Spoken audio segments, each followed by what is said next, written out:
네, 우리 앞에 뒤에 서로 인사하겠습니다. 한 주간 평안하셨습니까? 반갑습니다. 사랑합니다. 축복합니다. 네. 링컨 대통령이 세상을 떠날 때 그가 입고 있던 옷에 호주머니에 3가지 유품이 있었다고 합니다. 그 유품이 지금 미국의 한 박물관에도 그대로 전시되고 있습니다. 링컨 대통령의 호주머니에 들어있었던 그 3가지 유품은 무엇이었을까요? 첫째는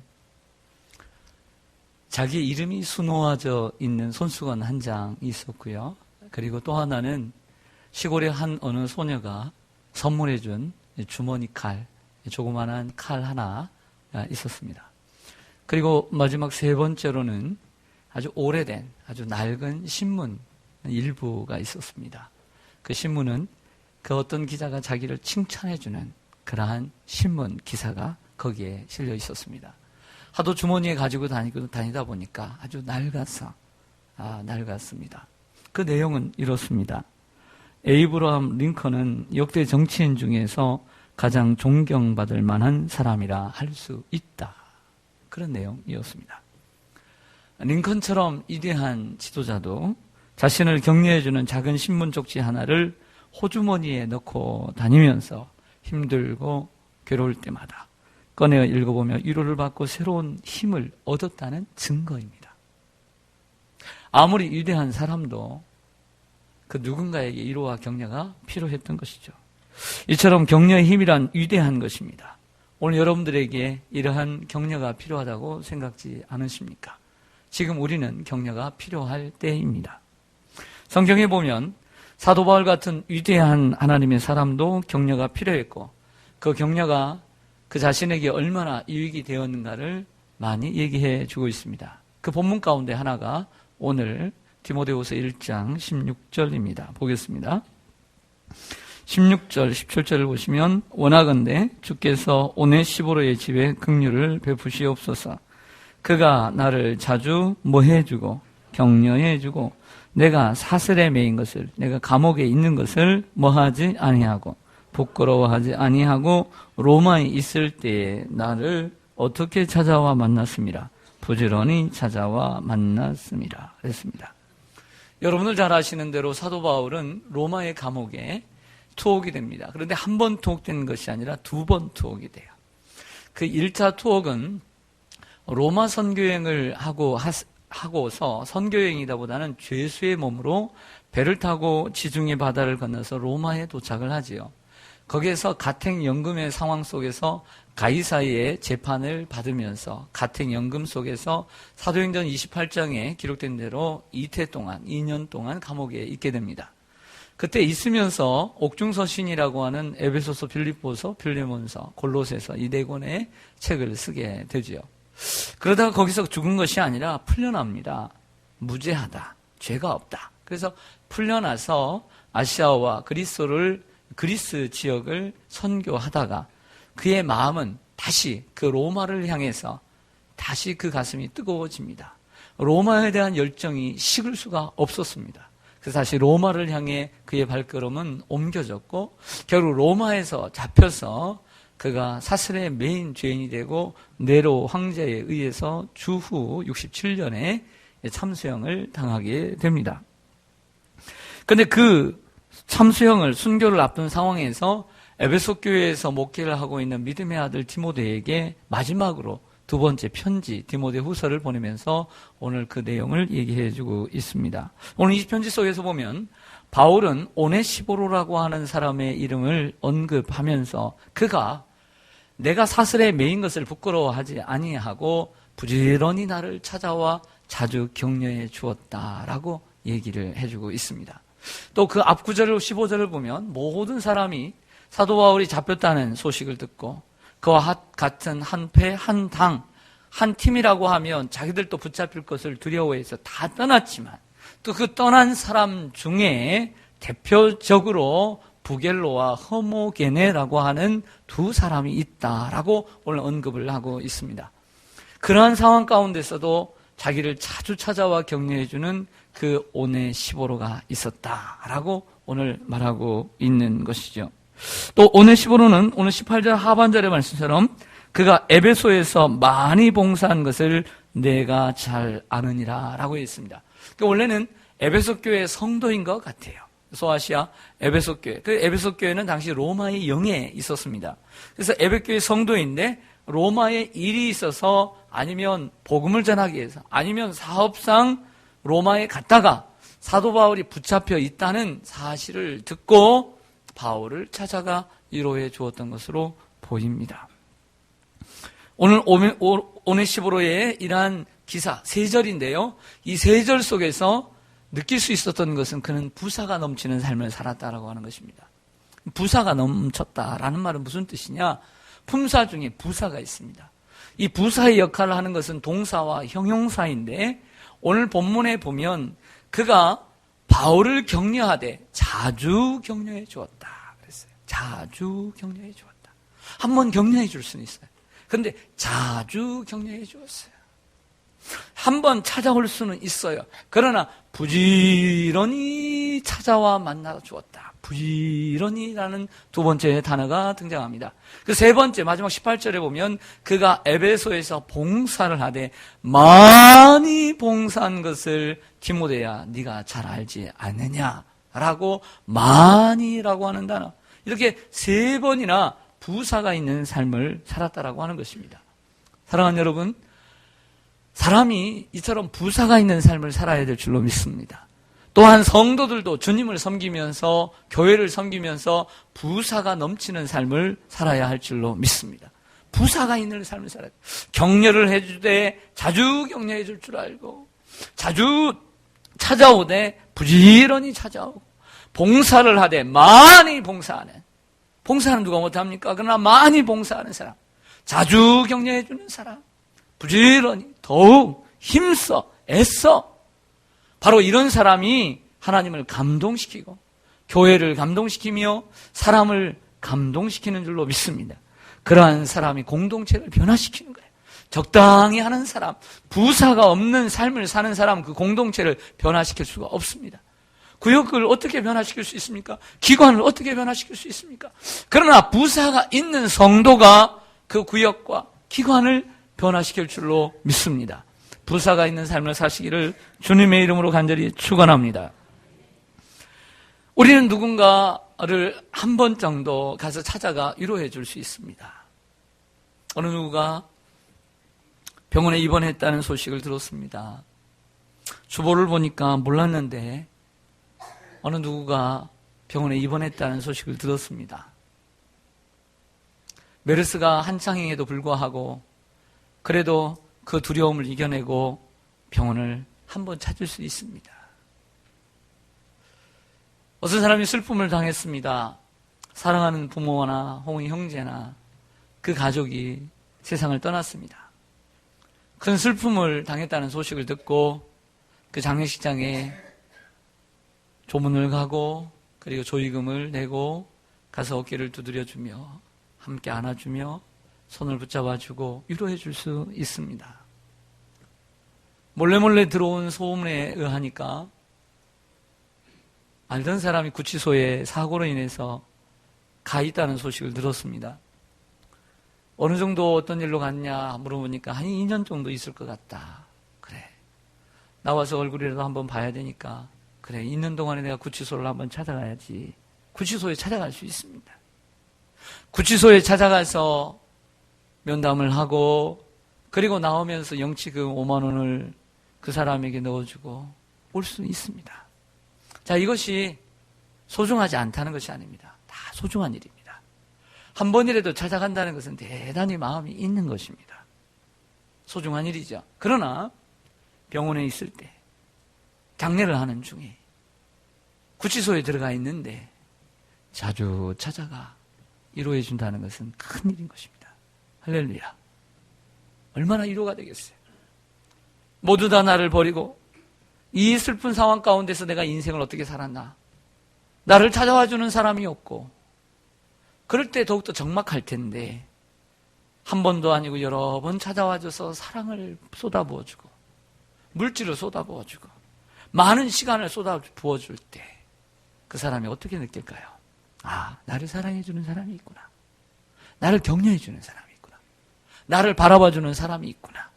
바로 그 한 사람으로 인해서 그가 새로운 소망을 얻게 되는 줄로 믿습니다. 바울이 오늘 왜 디모데에게 오네시보로의 이야기를, 하나님만을 바라보는 사람이 뭐 하나님 얘기만 하면 되지 왜 사람 얘기를 왜 하나? 라고 할 수 있을 텐데 그렇지 않다는 거예요. 오늘 보세요. 그를 버린 사람의 이야기도 하고 그를 변함없이 자주 찾아와 격려해 주는 사람의 이름을 정확하게 성경이 기록해 주고 있다. 여러분들의 이름이 이렇게 기록되어지기를 간절히 소망합니다. 주님은 그걸 기억하신다는 거죠. 저는 오늘 격려에 대한 이야기를 좀 하면서 제가 격려에 대한 책을 좀 서점에 가서 구해서 읽어보질 못했습니다. 그러고 싶은 마음도 있었어요. 격려에 대한 책들이 생각보다 컴퓨터를 조회해 보니까 많더라고요. 그렇죠? 예, 얼마나 많습니까?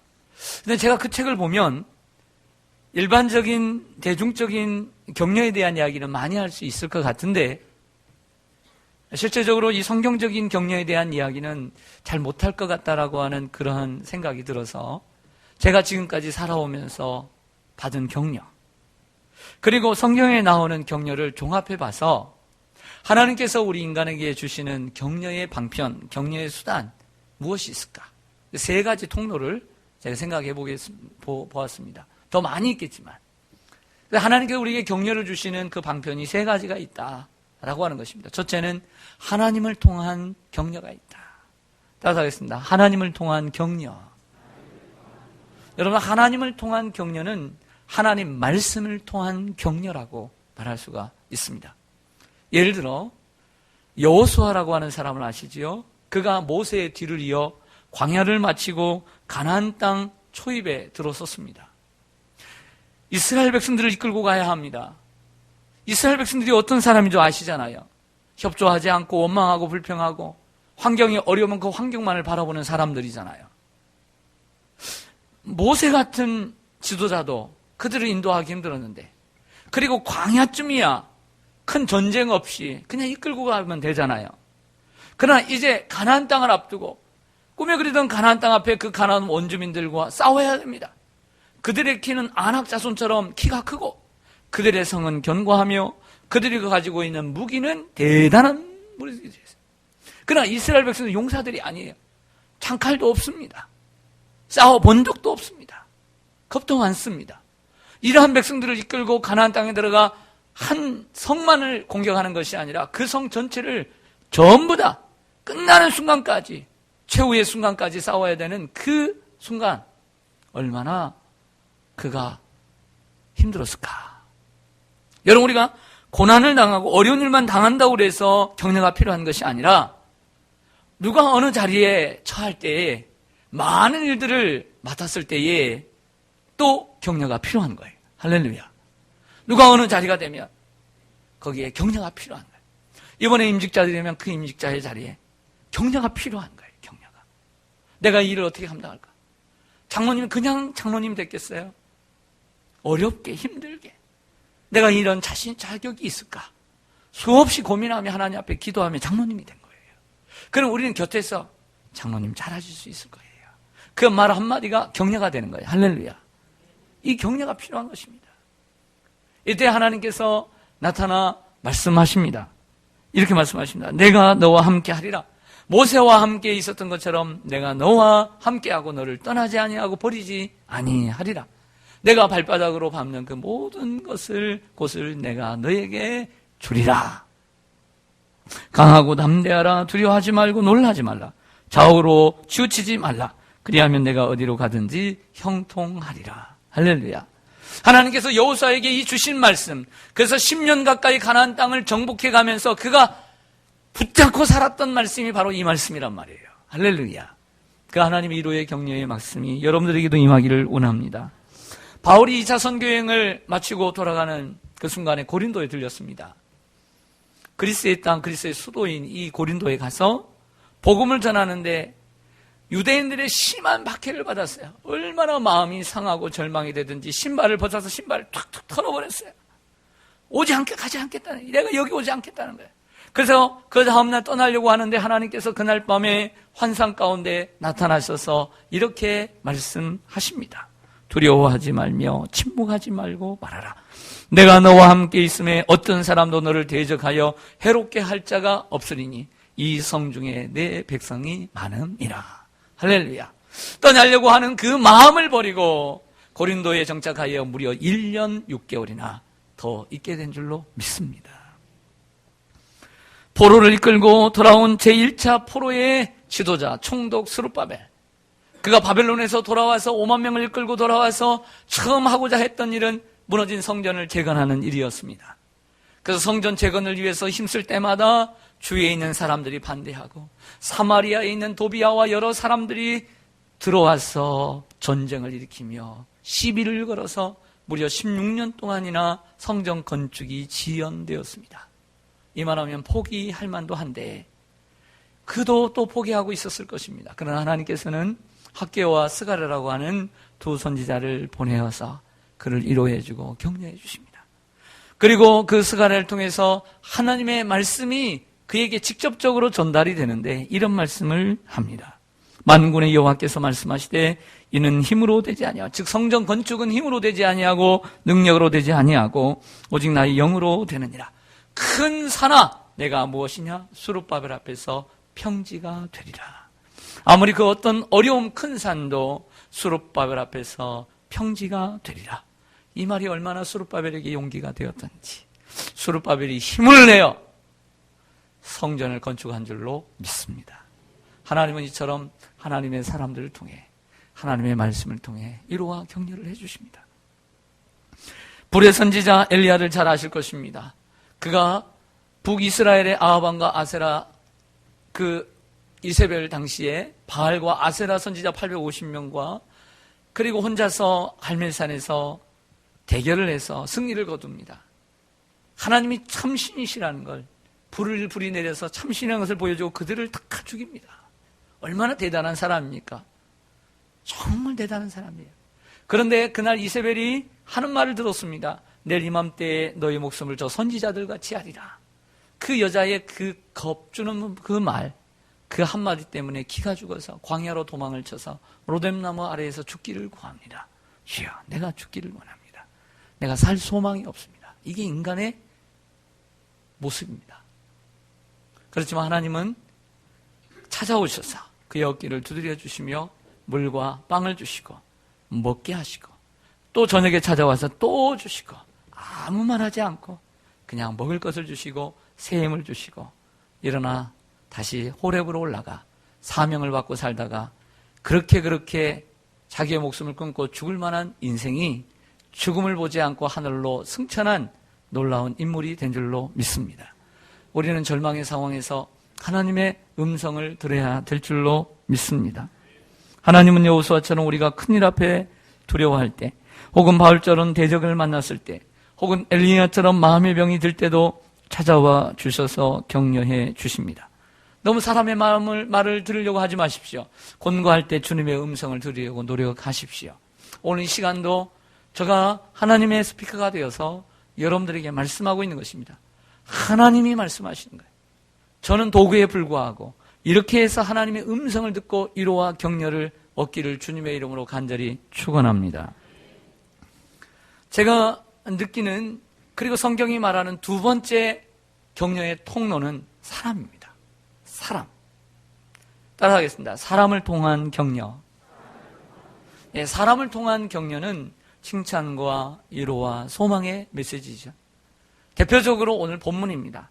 바울이 로마의 감옥에 2차 투옥되었을 때에 오네시보로, 그가 다른 사람은 다 버려도 자기를 자주 찾아와주고 안 올 것 같은데 또 하고 또 바리바리 싸가지고 혹이라도 몸이 탈날까 봐 먹여주고 옆에서 함께 있어주고 얘기해주고 선교의 소식을 들려주고 이렇게 위로가 된 줄로 믿습니다. 오네시보로에게 바울은 무한한 격려를 얻었다는 것을 우리가 보게 됩니다.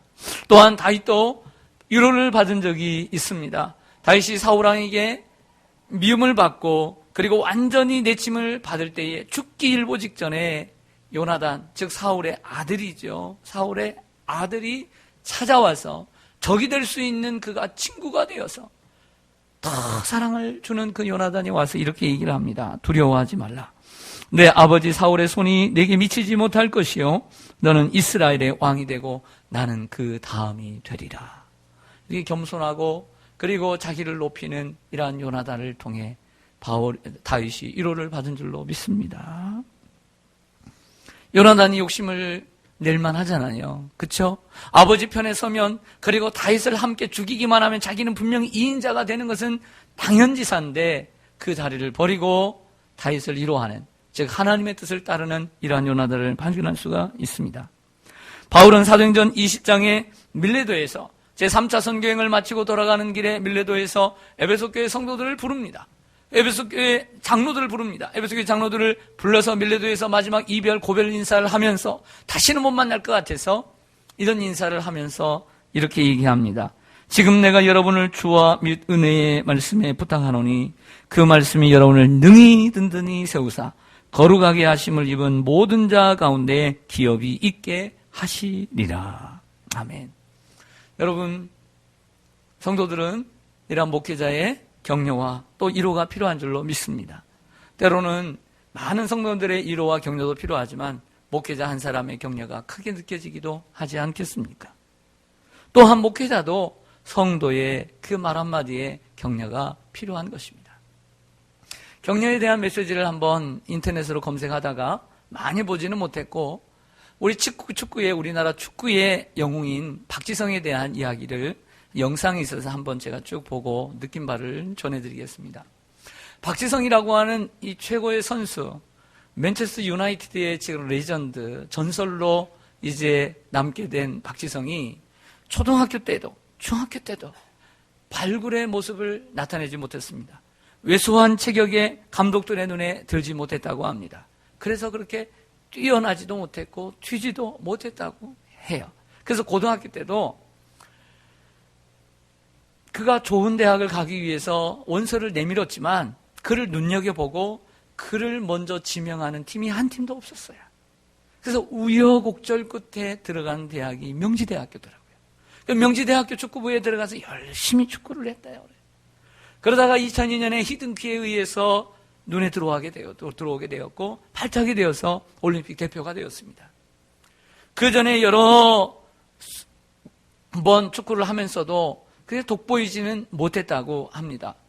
그렇지만 하루는 그가 다쳐서 라커룸에 혼자 있을 때에 거스 히든크가 통역을 대동하고 와서 그와 면담을 했대요. 그러면서 이런 말을 해주더랍니다. 박지성 선수는 정신력이 훌륭하다. 그 정신력이면 반드시 훌륭한 선수가 될 수 있을 것이다. 너의 그 헌신적인 플레이가 언젠가는 빛을 보게 될 것이다. 그렇게 격려해 주었다고 합니다. 그 말은 다른 사람들이 지금까지 너는 축구의 신동이다, 너는 축구의 천재다 라고 하는 그 몇십 번의 말보다 박지성 선수에게는 무한한 격려가 되었다는 얘기예요. 할렐루야. 우리가 사람에게 격려를 해준다고 그래서 또 반대로 많은 사람들에게 수많은 격려를, 야 너는 이래서 좋다, 예쁘다, 너는 참 이런 글쓰기에 재주가 있다, 이런 말보다도 사실은 많은 얘기를 들어도 사실은 다 위로가 격려가 되는 것이 아니에요. 사람이 여러 말을 많이 들으면 그 말도 그냥 지루한 거예요. 그러나 누군가가 던지는 그 말 한마디가 우리 나름대로 우리의 마음속에 남아서 격려가 되는 경우가 있는 것입니다. 할렐루야. 지난주 중에 이용중이라고 하는 목사님을 한 두세 번 만날 기회가 있었습니다. 이분은 우리 기독교 출판사 가운데 부흥과 개혁사라고 하는 출판사가 있는데 서울대학교를 나와서 이 번역 일을 하는데 번역 초기에 일을 할 때에 몇 권 번역을 하다가 시리에 빠졌다고 합니다. 내가 이 번역 일을 하는 것이 얼마나 의미가 있겠나? 내가 이렇게 그냥 밥 먹고 살려고 내가 이거 한다면 내가 무슨 의미가 있겠나? 그래서 여러 고민을 하고 있을 때에 사무실에 전화 한 통이 걸려왔다는 거예요. 전화 한 통이 걸려와서는 하는 말이 어떻게 전화를 하셨느냐고 그랬더니 자기의 어떤 고백을 하고 싶어서 무슨 고백이냐고 해보라고 그랬더니 자기는 시골에서 목회하는 목사인데 교회는 어렵고 그리고 그러다 보니까 부흥이 안 되고 하니까 자기는 목회에 적성이 안 맞는 것 같고 다른 길을 찾아야 되겠다고 생각을 했다는 거예요. 그런데 마침 어느 한 책을 만나게 되었는데 그 책을 읽게 되었다고요. 근데 그 책을 읽으면서 목회에 대한 생각을 다시 새롭게 했고 하나님의 부르심에 대한 생각을 새롭게 함으로써 다시 목회를 열심히 하게 되었다. 그래서 제가 자기의 목회가 달라졌다 라고 하면서 이 책을 번역한 분을 정말 내가 만나 뵙고 꼭 인사를 드리고 싶어서 내가 전화를 했다는 거예요. 자기가 전화를 받고 있는 거예요. 그 번역자가 이용중 목사님이었던 거예요. 그 전화 한마디가 큰 격려가 되어서 지금은 60여 권을 번역한 베테랑이 되었습니다. 할렐루야. 그 말 한마디의 격려가 때로는 사람을 살리게 되는 것이죠. 사랑하는 여러분, 여러분도 누군가를 격려하는 여러분들이 되시기를 간절히 소망합니다. 제가 이번에 처음 부흥회를 갔어요. 저는 부흥회를 갔는데 우리 성도님들이 또 권사님들이 밤마다 기도해 주신다고. 그래서 오늘 제가 생각했습니다. 아유, 내가 실력도 없고 능력도 없는데 권사님들이 기도해 주신다고 내가 뭐 잘할까 이런 생각도 했어요. 그런데 권사님들이 둘째 날부터 기도를 해주시는데 첫째 날은 안타도 못 치고 파울이나 나왔을까? 그런데 둘째 날 열심히 기도해 주니까 그 홈런 가까이 나온 것 같아요. 그래서 정말 기도 부탁해야 되겠구나. 기도가 역시 강하구나 이런 생각을 했습니다. 처음이다 보니까 다 어렵잖아요. 그래서 우리 성도님들이 제가 위로와 격려를 많이 받았는데 어떤 분이 밤중에 카톡이 왔더라고요. 그래서 이런 문자가 저에게 나름대로 위로가 되었어요. 목사님의 말씀은 늘 부흥회랍니다. 별로 아멘이 안 나오죠, 여러분들은. 근데 우리 성도님 중에 정말 뭐 거짓이 좀 들었는지 아니면 뻥이 좀 들었는지 모르지만 목사님의 말씀은 늘 부흥회랍니다. 목사님은 저의 영원한 멘토입니다. 그 말이 얼마나 용기가 되고 격려가 되는지. 뭐 성도님들이 다 그렇게 생각하지 않는 건 저는 알아요. 알지만 이 한 사람의 이 격려가 얼마나 저에게는 위로가 되었는지. 네? 그 진심에 그 사람에게 생각할 때 그 사람이 생각할 때 그 진심에 그 격려가 얼마나 힘이 되었는지. 그래서 목사도 격려가 필요하다 이런 생각이 들어요. 바울도 목회자니까. 세 번째로 우리가 살아가면서 여러 가지 격려의 통로가 있지만 자신을 통한 격려가 있더라는 거예요. 따라가겠습니다. 자신을 통한 격려.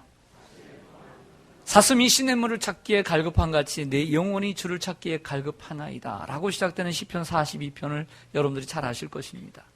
그 시편 속에 5절과 11절에 보면 이런 말씀이 있어요. 내 영혼아. 여기에 내는 I, my, 나입니다. 나. 내 영혼아. 그러면서 나를 너라고 지칭해요. 너가 어찌하여 낙심하며 어찌하여 내 속에서 불안해하는가. 너는 하나님께 소망을 두라. 그가 나타나 도우심으로 말미암아 내가 여전히 찬송하리로다. 이 말씀이 시편 43편 오늘 우리가 교독한 말씀에도 들어있어요. 그러므로 시편의 주석가들은 시편 42편과 시편 43편은 원래 한 편이었을 것이다. 왜? 이 말씀이 계속 반복되고 있기 때문에 이렇게 주석을 해놓고 있습니다. 여러분 때때로 힘들고 어려울 때 사람이 위로도 없는 것 같고 하나님의 말씀도 들리지 않는 것 같을 때 우리는 우리 자신의 가슴에 손을 얹고 우리를 가리켜 위로해 주어야 합니다. 사랑한다. 내가 널 사랑한다. 너는 귀한 존재다.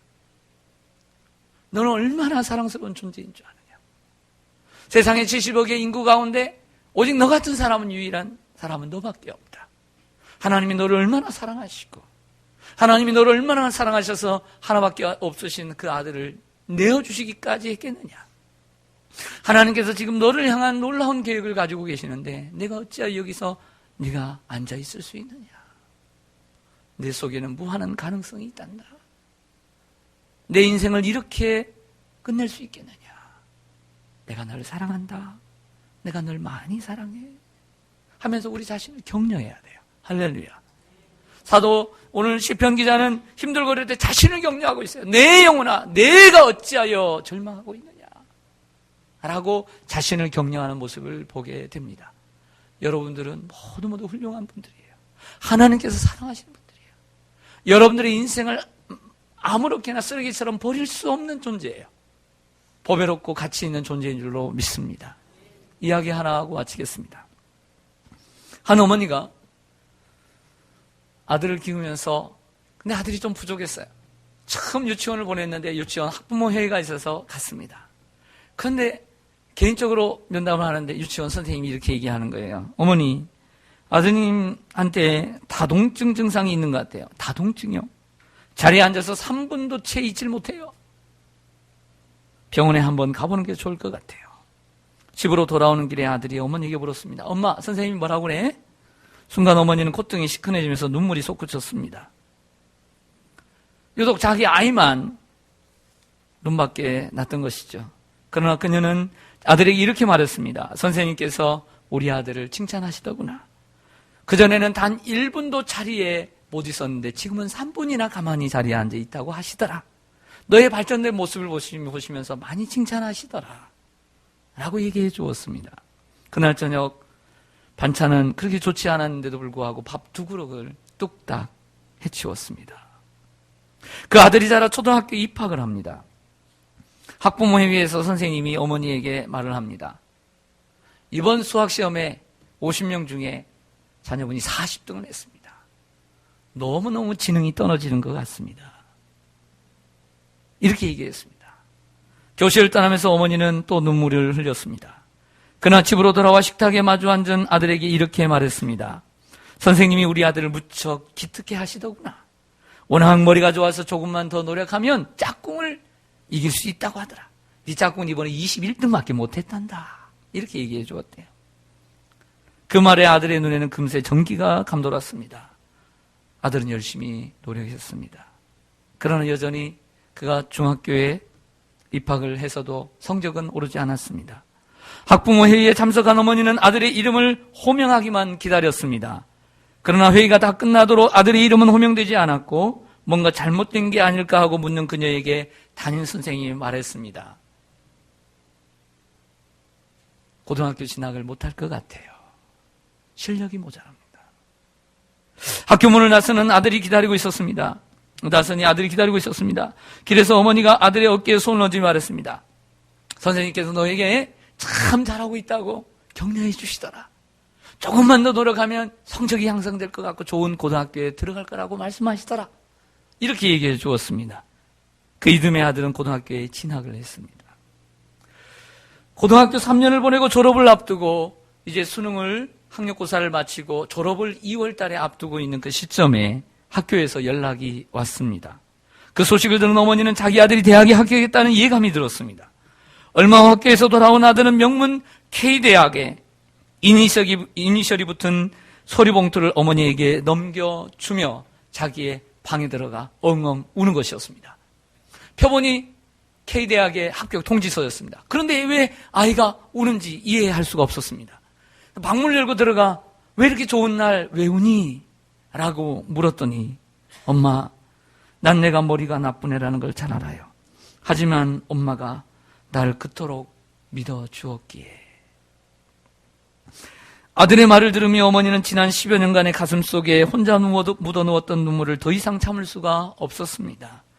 그리고 이 엄마와 아들의 희비가 엇갈린 맑은 눈물이 두 손에 받쳐든 그 든 합격 통지서를 적시고 있었습니다.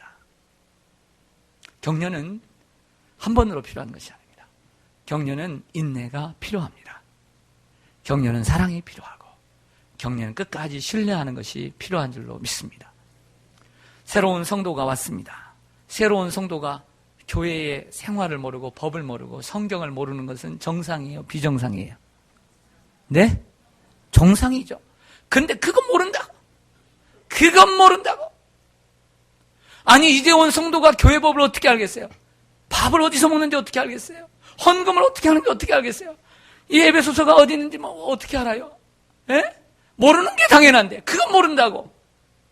그러니까 교회 뛰쳐나가는 거예요. 그러다가 신앙 버리는 거예요. 모르는 게 정상인 거예요. 끊임없이 격려해주고 믿어주고. 그래서 사도 바울은 내가 해산하는 고통을 한다.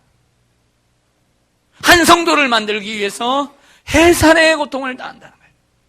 성도는 태어나는 게 아니에요. 만들어지는 거예요. 할렐루야. 우리가 서로 꾸준히 믿고 격려할 때, 사랑과 선행으로 격려할 때 하나님의 사람들이 만들어주는 줄로 믿습니다. 말씀 마치겠습니다. 여러분, 하나님께서 여러분들에게 주시는 격려는 말씀이에요. 지금까지 여러분들에게 주신 말씀을 한번 생각해 보세요. 살아오면서 여러분들에게 주셨던 그 말씀 붙잡아야 승리해요. 그리고 누군가가 여러분에게 주셨던 그 격려의 말, 그 말도 하나님께서 대신 주신 말씀일 수 있어요. 그럼 그 격려를 받으시길 바랍니다. 그리고 여러분 자신을 위로하고 격려하고, 격려를 많이 받고, 또 여러분들이 얼마나 격려에 넘치는 사람이었는지, 아니면 격려에 인색한 사람이었는지. 참 똑똑한 사람이 있더라고요. 제가 이 설교를 하니까 옛날에